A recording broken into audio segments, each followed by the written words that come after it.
Yes, good morning everyone. Good morning, sir. Good morning beta, good morning. Next sir. Good morning, good morning, Good morning, sir. good morning. हमारा chapter चल रहा था chapter number 7, system of particle and rotational motion. आप लोगों को chapter clear हो गया क्या? किसी को भी कोई डाउट है बेटा उसके रिगार्डिंग तो पूछ लो एक बार। है कोई डाउट? नो? तो हम लोग चैप्टर नंबर 8 स्टार्ट करते हैं अपना। चैप्टर नंबर 8 है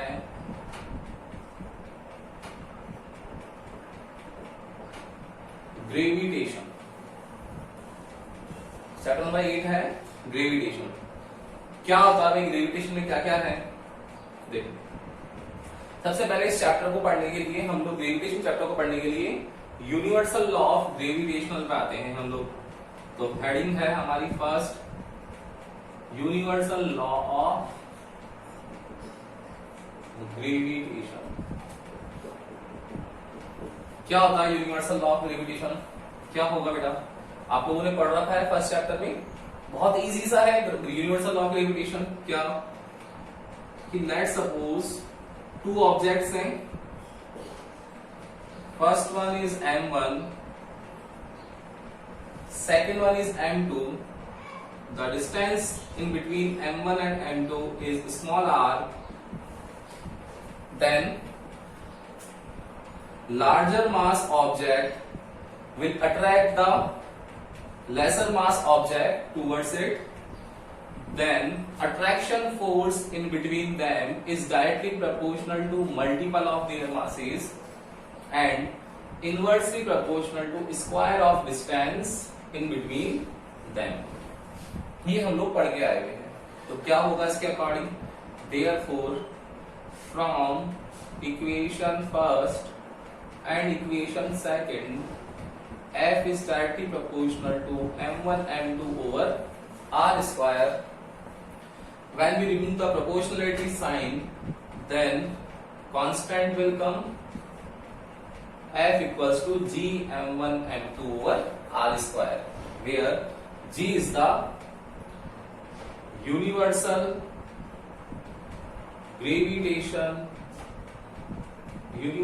gravitational constant and value of g is 6.67 multiplied by 10 raised to power minus 11। ये सारी कहानी आप लोगों ने फर्स्ट चैप्टर में भी देख रखी है। मैंने आपको फर्स्ट चैप्टर में जब बताया था यूनिवर्सल लॉ, 4 फंडामेंटल फोर्सेस थे, उसमें फर्स्ट यही था ग्रेविटेशनल फोर्स, जो सबसे वीकेस्ट फोर्स भी है। ये भी पता था हम लोगों को। 4 फोर्सेस थे, कौन कौन से? ग्रेविटेशनल, देन उसके बाद इलेक्ट्रोमैग्नेटिक, जो इलेक्ट्रोस्टैटिक में हम लोगों ने कूलॉम्स लॉ पढ़ा था, देन उसके बाद था स्ट्रॉन्ग न्यूक्लियर, फिर देन था वीक न्यूक्लियर। उसमें सबसे स्ट्रॉन्गेस्ट फोर्स होता है स्ट्रॉन्ग न्यूक्लियर, देन उसके बाद होता है इलेक्ट्रोस्टैटिक फोर्स, देन उसके बाद होता है आपका वीक न्यूक्लियर फोर्स, और सबसे वीकेस्ट होता है यूनिवर्सल लॉ ऑफ ग्रेविटेशन। ये क्वेश्चंस आप लोगों के हाफ ईयरली में एमसीक्यूज क्वेश्चंस में भी पूछा हुआ था, ठीक है ना। तो यूनिवर्सल लॉ ऑफ ग्रेविटेशन हम लोग पढ़ चुके हैं। अब इसकी रही बात यूनिट की, तो मैंने आप लोगों को सेकंड चैप्टर से समझा रखा है कि जब भी किसी की यूनिट और डायमेंशन निकालनी होती है तो आप उसको लेफ्ट में रख लो, बाकी सारी क्वांटिटीज को राइट में ले जाओ। तो यूनिट लिखेंगे हम लोग, तो यूनिट एम के सिस्टम में लिखेंगे, तो जी की यूनिट लिखनी है हमें, तो जी की यूनिट क्या आ जाएगी?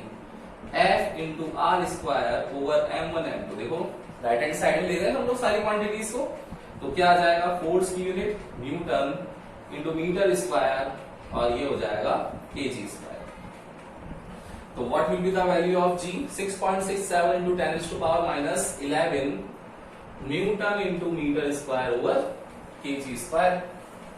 अगर यही कोई बोलता है कि सर सीजीएस में लिख दो, तो सीजीएस में क्या होगी बेटा?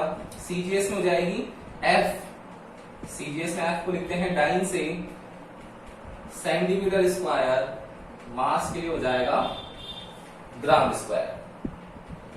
क्लियर? तो इन दोनों में रिलेशन कितना होगा? तो इन दोनों में रिलेशन होता है कि जो G की वैल्यू है 6.67 into 10 raised to power minus 11 newton into metre square over KG square, ये इक्वल होता है 6.67 इंटू 10⁻⁻8 किसके? सीजीएस।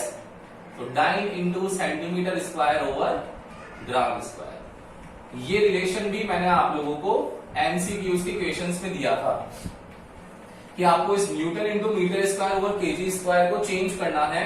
तो चेंज करने पर 10⁻³ आता है, सॉरी +3 आता है। तो 10⁻11 और +3 होकर के -8 बच जाता है। तो ये रिलेशन भी हम लोग इससे लिख सकते हैं। किसका है? MKS to CGS relation. कोई प्रॉब्लम नहीं होनी चाहिए यहां तक आप लोगों को किसी को भी। इजी है, 9th क्लास में पढ़ा हुआ है, फिर 11th में भी फर्स्ट चैप्टर में पढ़ रखा है। एंड अगेन हम लोग इस चैप्टर को स्टार्ट करने से पहले यहीं से स्टार्ट होता है आपका चैप्टर, यहीं से हम लोग इसको पढ़ लिया हम लोगों ने, universal law of gravitation. Okay, ले लो इसका एक बार स्क्रीनशॉट।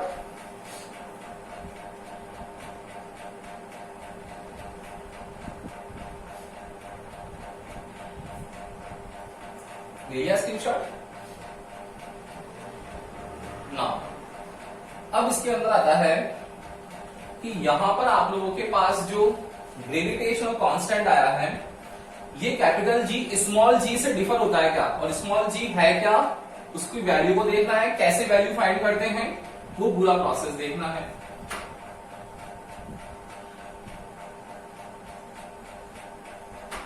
तो नेक्स्ट आता है इसमें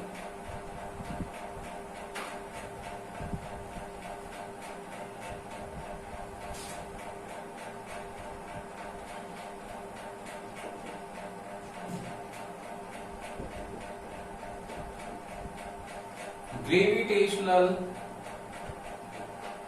एक्सेलरेशन स्मॉल जी।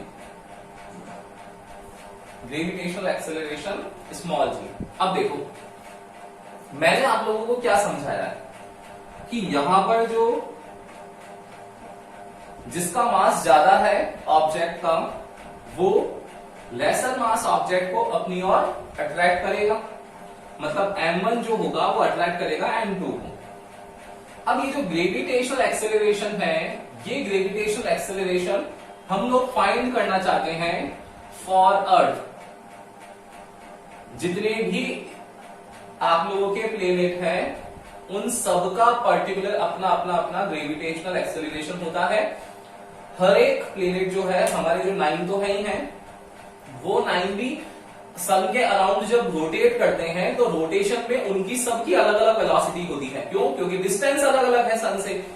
तो सन से डिस्टेंस अलग होने की वजह से उनकी वेलोसिटीज डिफरेंट होती है। वेलोसिटीज डिफरेंट होने से उनका ग्रेविटेशनल एक्सेलरेशन डिफरेंट होता है। हम लोग रहते अर्थ पर है, इसलिए हम लोग बात भी अर्थ की ही करते हैं। तो ग्रेविटेशनल एक्सेलरेशन हम लोगों को फॉर अर्थ फाइंड करना है। अगर आप लोगों को किसी और भी प्लेनेट का फाइंड करना है तो डेफिनेटली वही फॉर्मूला रहेगा जो हम लोग ग्रेविटेशनल एक्सेलरेशन ग्रेविटेशनल फोर्स का लगा रहे हैं। F equal to ji m1 m2 और r स्क्वायर से आप लोग किसी भी प्लेनेट के लिए फाइंड कर सकते हो, अगर आपको मास पता है और डिस्टेंस पता है। ठीक है ना? तो कोई बड़ा इश्यू नहीं है। अर्थ के लिए कैसे कैलकुलेशन करनी है वो मैं आप लोगों को बता देता हूं। देखो, तो ग्रेविटेशनल एक्सेलरेशन हम लोग फाइंड कर रहे हैं फॉर अर्थ। क्या होगा बेटा? लेट सपोज ये m2 मास ऑब्जेक्ट है, मार्कर है। इसको हम लोग जैसे ही वर्टिकली अपवर्ड डायरेक्शन में थ्रो करेंगे तो ये जब तक इसके पास वेलोसिटी ग्रेटर देन है किसकी वेलोसिटी से, उसके वेट फोर्स से, तब तक तो ऊपर जाता रहेगा। लेकिन एक टाइम आएगा जब जो डाउनवर्ड फोर्स है, वेट फोर्स, वो इसको अपनी ओर अट्रैक्ट करेगा। तो जो डाउनवर्ड वेट फोर्स है वो ड्यू टू ग्रेविटी लग रहा है और ग्रेविटी इसको अपनी ओर खींचेगी, तो ये वापस आएगा उस ग्रेविटेशनल एक्सेलरेशन से। तो उसकी वैल्यू फाइंड करनी है। कैसे फाइंड करेंगे? देखो, यहां पर क्या होगा कि ये m1 है। लेट सपोज m1 जो है वो हम लोगों ने यहां पर ले ली है अर्थ, और ये एनी अदर ऑब्जेक्ट, कोई सा भी ले लो, ये दूसरा ऑब्जेक्ट ले लिया। ये जब इसकी ओर अट्रैक्ट होकर के आएगा, तो अट्रैक्ट होकर के आएगा तो मूवमेंट फॉर्म कर रहा है। क्या इसको ऊपर फेंकेंगे तो ऐसा थोड़ी ना इसको कैच करने के लिए अर्थ आ जाएगी नीचे से, यही जाएगा नीचे। तो यहां पर अर्थ की पोजीशन तो क्या होगी? फिक्स। ये जो ऑब्जेक्ट है m2, ये मूविंग कंडीशन में आ गया। तो मूविंग कंडीशन में जब भी कोई ऑब्जेक्ट आता है तो कितना फोर्स लगता है? मोशन वाला force, F equal to ma। 5th chapter से देखते हुए आ रहे हैं हम लोग। तो यहां पर कौन सा फोर्स लगने वाला है, F इक्वल्स टू ma, और acceleration on the presence of gravity A becomes 0, तो क्या हो जाएगा, F इक्वल्स टू mg, वही वेट फोर्स हो गया इसका, वो F इक्वल्स टू mg की वजह से इसकी ओर अट्रैक्ट होके आएगा, और अट्रैक्ट होने वाला दूसरा फोर्स कौन सा है, ग्रेविटेशनल फोर्स भी है। दैट मीन्स ग्रेविटेशनल फोर्स की वजह से ही यहां पर उस पर मोशन फोर्स लग रहा है जिसकी ओर अट्रैक्ट होके आ रहा है। दोनों फोर्सेस हैं, दोनों फोर्सेस को इक्वल कर सकते हैं क्या हम लोग, बिल्कुल कर सकते हैं। क्या हो जाएगा बेटा, देखो क्या होगा, here motion force on m2 mass object will be achieved by gravitational force. That means gravitational force Fg, force gravitational force due to motion m, okay? तो ग्रेविटेशनल फोर्स कितना होता है, G m1 m2 over r square is equals to क्या होगा, m2। तो m2 का मास क्या है, अच्छा m2 जो है उसका मास है m2, और a क्या है, G। तो कितना आ जाएगा बेटा, इस m2 से m2 कैंसिल हो गया, तो स्मॉल g की वैल्यू आ गई G m1 over r square, ये आ गया।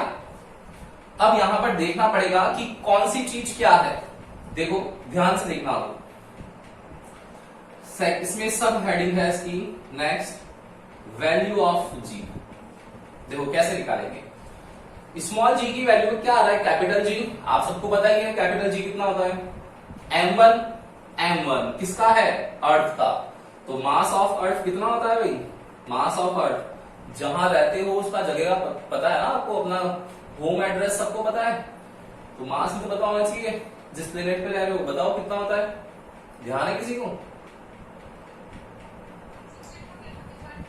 Very good, 6 into 10 to power 24 kg, this is the mass of अर्थ।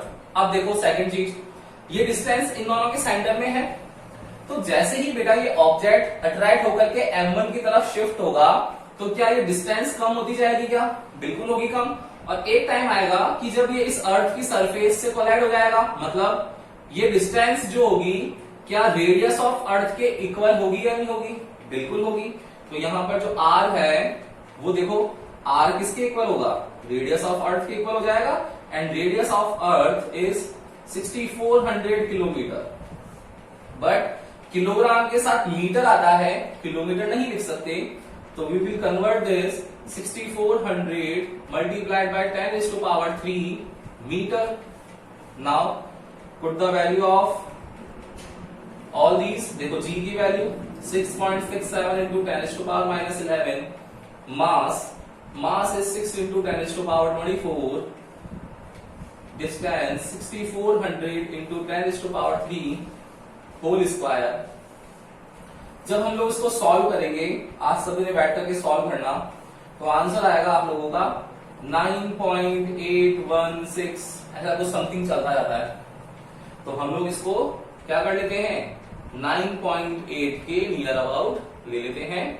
तो value of gravitational acceleration for the earth will be 9.8 metre per second square, और numericals problem में हम लोग इसको 10 metre per second square लेकर के कैलकुलेशन करते हैं। क्या ये क्लियर है क्या आप सबको, किसी को भी कोई दिक्कत है तो बोलो बेटा यहां तक, यस और नो,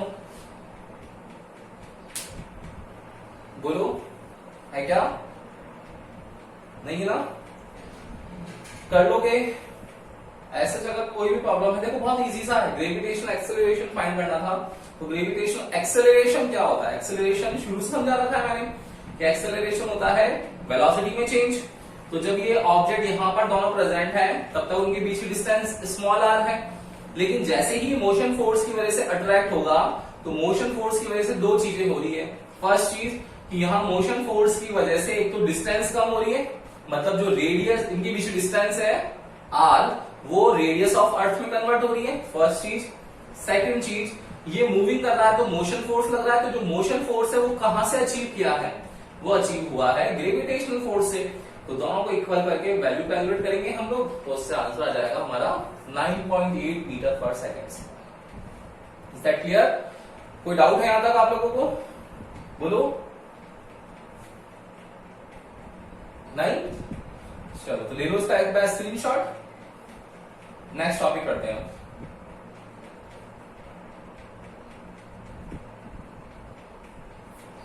यस, ले लिया।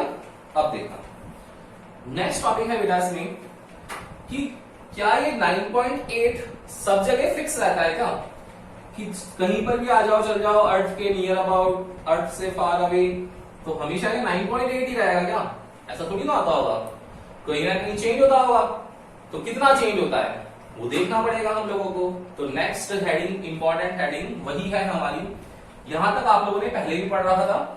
अब 11th में क्या इंक्लूड हुआ है वो यहां से स्टार्ट हो रहा है बेटा आपकी, वो हो रहा है change in ji. Change in जी कि कितना चेंज हुआ है जी में, कब कब होगा, कि हम लोग रहते कहां पर हैं, हम लोग रहते कहां हैं, अर्थ क्रस्ट में अंदर रहते हैं या अर्थ की सरफेस में रहते हैं? अर्थ की सरफेस में रहते हैं। तो अर्थ की सरफेस ये रही, तो अर्थ की सरफेस से अगर आप लोग ऊपर चले जाओ कहीं पर भी तो, और अर्थ की सरफेस से नीचे आ जाओ कहीं पर भी तब, दोनों ही कंडीशन में जी की वैल्यू अफेक्टेड होती है। कितनी वैल्यू अफेक्टेड होती है कि सरफेस पर ये वैल्यू जो होती है 9.8 मीटर पर सेकेंड स्क्वायर, ये मैक्सिमम होती है on the surface. But when we move upside, देखो ऊपर तरफ जाने पर यहां पर वैल्यू जो होती है जी की वो डिक्रीज होती है, सेम अंदर आने पर भी वैल्यू जी की डिक्रीज होती है। तो चाहे आप लोग हाइट पर चल जाओ चाहे डेप्थ में आ जाओ, दोनों ही time value of small G will change. ठीक है ना? कैसे चेंज होती है तो हम लोगों ने बोला है जस्ट, इसको प्रूव कैसे कर सकते हैं वो डेरिवेशन है। अब तो चेंज इन जी फर्स्ट आएगा एट हाइट h, फर्स्ट ये आएगा और सेकंड आएगा कौन सा, एट डेप्थ h। हाइट पर और डेप्थ में दोनों में कैसे चेंजेस हो रहे हैं वो डेरिवेशन है। तो आज हम लोग ये करने वाले हैं एट हाइट h। देखना कैसे फाइंड करेंगे, ध्यान से देखना एक बार। एट हाइट h देखो, let's suppose we are present on the surface of earth and this is the radius of earth and mass of earth is me।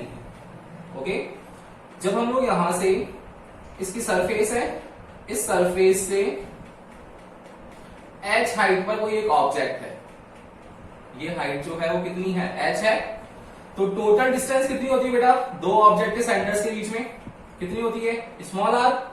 तो स्मॉल आर की वैल्यू क्या होगी यहाँ पर, स्मॉल आर की value क्या, are E plus H हो गई क्या? यहां तक तो समझने में किसी को दिक्कत नहीं आती होगी ऐसी चीज तो, है ना, कि टोटल डिस्टेंस ये एच है सर, ये आर ई है, तो total are E plus H हो गया, दोनों के बीच में डिस्टेंस हो गई स्मॉल आर की value are E plus H. Clear? अब देखो क्या होगा, ये ऑब्जेक्ट जब एच हाइट पर है तो ये ग्रेविटेशनल फोर्स की वजह से इसकी ओर अट्रैक्ट होगा। तो ग्रेविटेशनल फोर्स की वजह से जब अट्रैक्ट होकर आएगा तो कम होता जाएगा, तो h की वैल्यू कम होती जाएगी, मतलब उस टाइम पर r जो है मेरा वो r की तरह बिहेव करता रहेगा। तो अब हम लोगों को हाइट पर चेंज फाइंड करना है। मुझे बताओ, मैंने आप लोगों को जब शुरू में ये वर्ड समझाया था चेंज, क्या याद है क्या आप लोगों को? इनिशियल क्लासेस, स्टार्टिंग की बेसिक क्लासेस याद है? स्टार्टिंग की बेसिक क्लासेस में मैंने आपको बताया था कि जब भी चेंज फाइंड करते हैं तो चेंज किसकी रिस्पेक्ट में फाइंड करते हैं, जो एक स्टैंडर्ड वैल्यू है उसी के रिस्पेक्ट में तो फाइंड करते हैं। आपके परसेंटेज मैंने 90%, किसकी रिस्पेक्ट में चेंज किया कि आप लोगों ने 100 को एक आइडल वैल्यू मान रखा है, किसी ने 150 को मान रखा है, 150 को मान लिया तो उसके अकॉर्डिंग चेंज हो गया, किसी ने 200 को मान रखा है, अपना अपना क्राइटेरिया है। 100 को 100 का थोड़ी ना है कि लेके पैदा हुआ है कि हाँ साहब 100 ही होगा हमेशा। तो हम लोगों ने एक स्टैंडर्ड वैल्यू को माना है कि हर बार हम लोग 100 के पर्सपेक्टिव में ही सारी वैल्यूज फाइंड करते हैं, ठीक है ना। तो हमेशा जो भी चेंजेस होते हैं, ये याद रखने वाली चीज है कि चेंजेस हमेशा कोई ना कोई स्टैंडर्ड वैल्यूज जो होती होगी, जो ओवरऑल यूनिवर्सल एक्सेप्टेबल है, वहीं पर होता है सारा काम। तो चेंज इन जी भी क्या है कि जो यूनिवर्सल वैल्यू है, यूनिवर्सल वैल्यू कितनी है, 9.8 है। कहां पर है, सरफेस पर। तो सरफेस के पर्सपेक्टिव में हम लोग हाइट पर चेंज फाइंड करेंगे। और मैंने बताया था आपको डिफरेंशिएशन पढ़ाते वक्त कि जो भी स्टैंडर्ड वैल्यूज होती है, उन स्टैंडर्ड वैल्यूज को ऑलवेज डिनोमिनेटर में रखते हैं।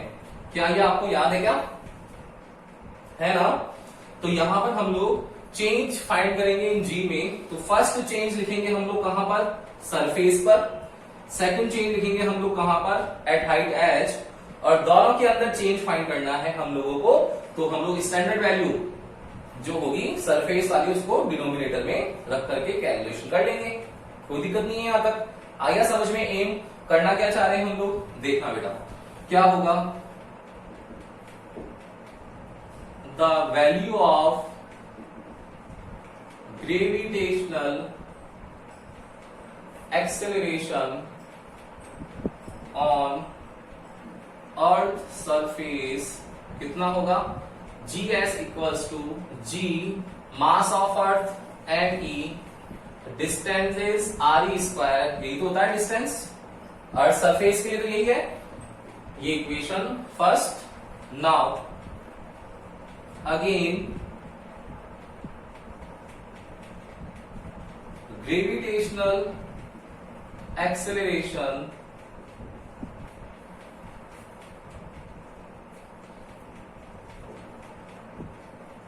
एट हाइट एच कितना होगा, हाइट एच पर जी एच लिख दूं मैं, कितना हो जाएगा, जी मास तो वही आएगा एम, और डिस्टेंस कितनी आ जाएगी टोटल, डिस्टेंस आ जाएगी R E plus H whole square. Equation second आ गया समझ में। टोटल डिस्टेंस यही होगी क्योंकि हाइट में फाइंड कर रहे हैं हम लोग, डिस्टेंस सेंटर से कैलकुलेट करते हैं, शुरू से पता है आपको यूनिवर्सल लॉ से। क्या हो जाएगा, देयरफॉर चेंज इन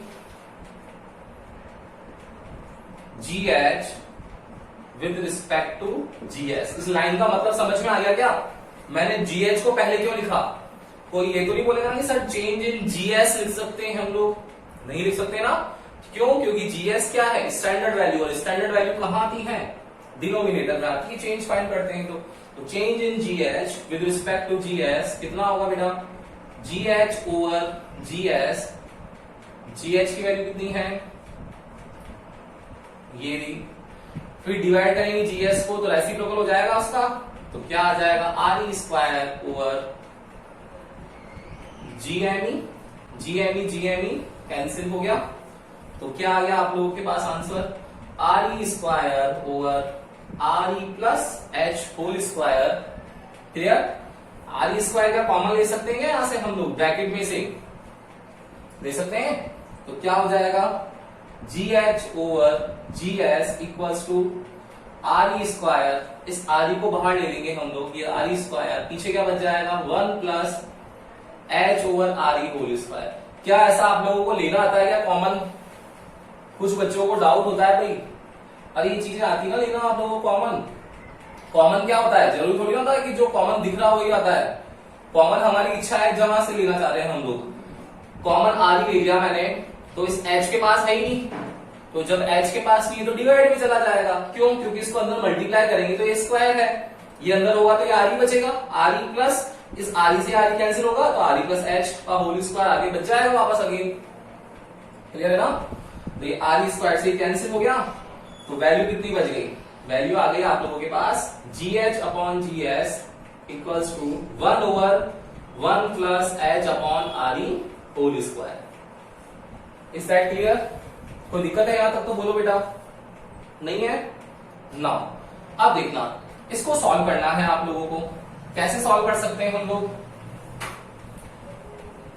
कैसे सॉल्व कर सकते हैं भाई, कोई है किसी को आइडिया, किसी को सेकंड चैप्टर याद आ रहा है क्या, सेकंड चैप्टर एरर वाले क्वेश्चंस किए थे, पढ़ा हुआ है क्या भाई, पहले का पढ़ा हुआ होगा तो याद आएगा, और पढ़ करके भूल गए होंगे तो फिर तो देखो याद करने की कोशिश करते हैं। GH अपॉन GS 1 ओवर, इस टर्म को क्या हम लोग ऊपर लेके जा सकते हैं क्या? 1 प्लस एच ओवर आर ई पावर -2।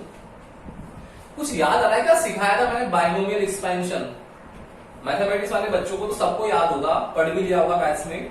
बायो वाले बच्चे बोलना भाई, बाइनोमियल एक्सपेंशन मैंने आप लोगों को सिखा रखा है बेसिक क्लासेस में। देखो बेसिक क्लासेस जरूरी है, बेसिक क्लासेस में बता रखा है मैंने। सेकंड चैप्टर जो पढ़ाया था एरर वाला, उसमें बताया था 1 plus X to the power N है। तो 1 plus X to the power N में जो पावर है ना एन, इसको हम लोग आगे लिख सकते हैं ऐसे 1 प्लस एन एक्स, इस फॉर्म में लिख सकते हैं। बाइनोमियल हम लोगों को ये राइट देता है ऐसा लिखने का। देखो क्या पावर को आगे लिख सकते हैं हम लोग? बिल्कुल लिख सकते हैं। GH over GS equals to 1 plus n, n is -2 h over RE. So what will be the value of GH? GH will be equal to क्या होगा?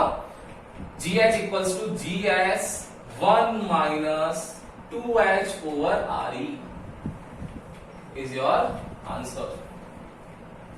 GH equals to GS 1 minus 2h over RE. देखो GS के साथ में 1 से multiply मारा है, तो बताओ 1 से कम आएगा तो 1 से कम तो क्या होता है? पॉइंट्स में होता है, और पॉइंट्स में होगा तो पॉइंट मल्टीप्लाई होगा तो GH क्या हो जाएगा? कम हो जाएगा। मतलब GH की वैल्यू सरफेस से कम होगी। इस मैथमेटिकल एक्सप्रेशन का मीनिंग है।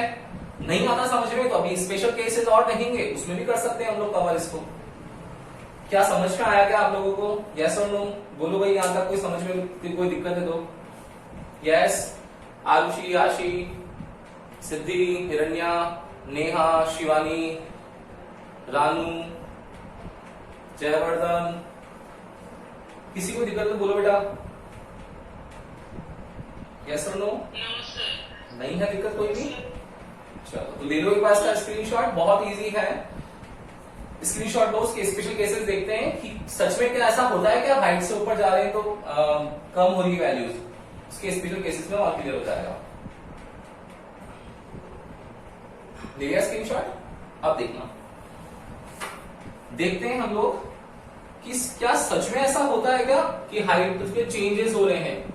अगर मैथमेटिकल एक्सप्रेशन से समझ में आता है तो सब बच्चे बोलेंगे कि हाँ सर देखो GS 1 से मल्टीप्लाई हो रहा है और 1 में से कुछ वैल्यू कम हो रही है, तो 1 में से वैल्यू कम होगी तो 1 माइनस मतलब पॉइंट्स में ही आता है, हमेशा पॉइंट्स में आएगा तो हो गया काम हमारा, कम हो रही है। समझ में आ जाएगी चीज। देखो अब देखो यहां पर क्या है, यहां पर तो ये RE है, ये डिस्टेंस तो भाई RE है ना, रेडियस, तो इससे ऊपर ही जाएंगे तो RE से ज्यादा होने वाली है डिस्टेंस या कम होने वाली है? भाई ऊपर हाइट पे जा रहे तो RE से ज्यादा होने वाली है। तो स्पेशल केसेस में क्या आएगा समझ में कि भाई डिस्टेंस जो है, फर्स्ट केस h जो है हाइट, वो डबल कर दें, जो रेडियस ऑफ अर्थ है उसे डबल कर दें, तभी तो ऊपर जाएंगे, बाकी कम कर देंगे तो अंदर आ जाएंगे। तो ऊपर कर दिया हम लोगों ने, h की वैल्यू 2 RE कर दिया। देखो कितना चेंज हो रहा होगा। GH equals to GS 1 minus h की जगह पुट करेंगे वैल्यू को, देखो RE से RE कैंसिल हो गया, कितना बचा? GH equals to GS 1 minus 4 मतलब 3।